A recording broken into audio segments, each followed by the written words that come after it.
The former Nigerian Deputy Senate President, Ike Ekweremadu, his wife, and a doctor have all been found guilty of trafficking a man to Britain for harvesting organs. Mr. Ekweremadu, his wife Beatrice, and Dr. Obinna Obeta plan to remove the kidney of a 21-year-old man from Lagos and give it to their daughter, who has a kidney disease. They are the first people to face charges for organ trafficking under Britain's modern slavery laws.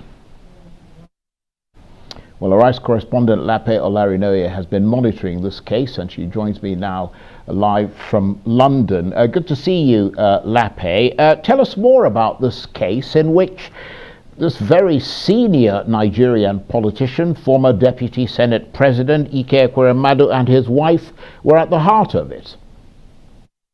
Certainly, it's been a long 6 weeks for the family. That is, of course, Mr. Ike Ekweremadu, his wife Beatrice, and this third person, what the British courts are describing as a medical middleman, who essentially facilitated this organ trafficking, the facilitation of a young boy from Nigeria to the UK for his organ to be harvested. He is Dr. Obinna Obeta, and is said to be a family friend to the Ekweremadus. Of course, the fourth person that was on trial was also daughter Sonia Ekweremadu, 25-year-old promising student who is at the center of this case. She, of course, was cleared of all charges, but the other three, who are being described as a trio, have all been charged with organ trafficking. Like you rightly pointed out there, the first defendants ever to be found guilty under the UK's Modern Day Slavery Act. Now, if we cast our mind back to last year, sometime in May, June,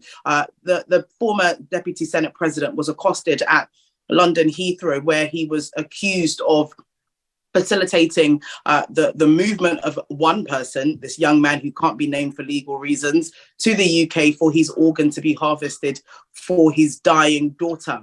Of course, his wife was said to be an accomplice, and they were both arraigned at the time. Since then, his wife Beatrice has been on bail, and of course, Mr. Ike Ekweremadu stayed in detention. Now, it's been a very tumultuous case for the family, considering the technicalities of it. Modern Day Slavery Act is a very recent act in the UK, and of course, this is why they're the first people to be detained.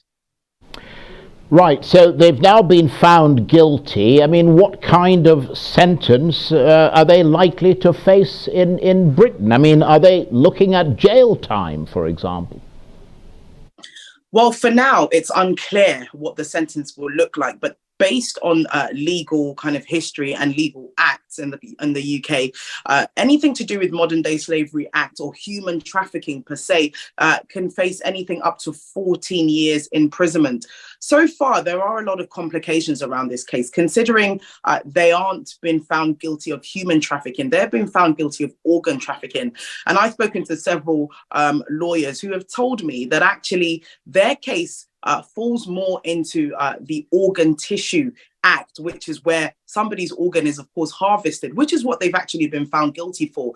That sentencing could be far different. They could face anywhere from 12 months to 3 years. And of course, we know that Mr. Ekweremadu has spent nearly a year in detention, but we won't know the exact sentence until the 5th of May. But whichever way it goes, it will be something quite lengthy.